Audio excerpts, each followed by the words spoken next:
احنا معنا للعشرة المبشرين بالجنة معادلة علشان نحفظهن، علشان ما نحفظهن.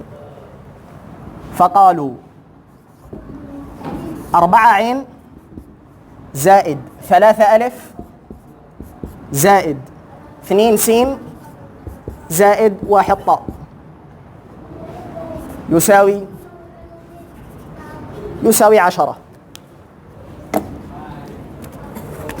معادلة دي جميلة علشان تحفظ 10 المبشرين بالجنة، لأن ديلا كبار الأمة.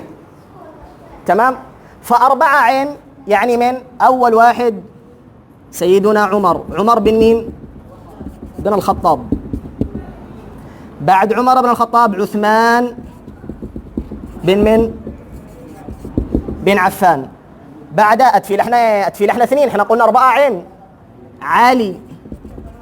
علي بن أبي طالب كرم الله وجهه وعليه السلام ورضي الله تعالى عنه.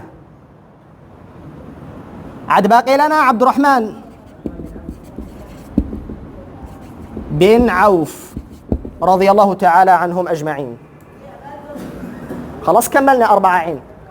نيجي 3 ألف، أكيد شيطلع لحنا سيدنا من أبو بكر الصديق، شيطلع من أبو عبيدة من الجراح، شيطلع الزبير بن العوام.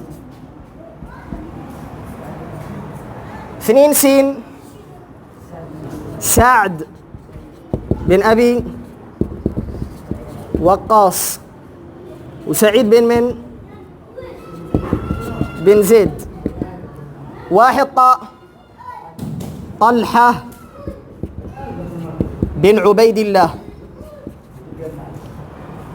طلحة بن عبيد الله. فيصبح كم معنا 10. ده 1 ده 2 ده 3 ده 4 وده 5 وده 6 وده 7 وده 8 وده 9 وده كم وده 10. وانت ما عرفش تحفظ المعادلة دي مش مشكلة، احفظ 4 الخلفاء الراشدين، وده مين هو اللي ما حفظهنش؟ أبو بكر عمر عثمان علي. بعدين ال6 الأكابر كواكب المحاضر ذكرهن سيدي محمد البوصيري في القصيدة المضرية، قال سعيد بن عوف طلحة وأبو عبيدة سادة غرر. هباهم كلهن 6 في بيت واحد. سعيد بن عوف طلحة وأبو عبيدة وزبير سادة غرر. فانت تحفظ البيت حق القصيدة المضرية حلو. شوف المعادلة دي حلوة.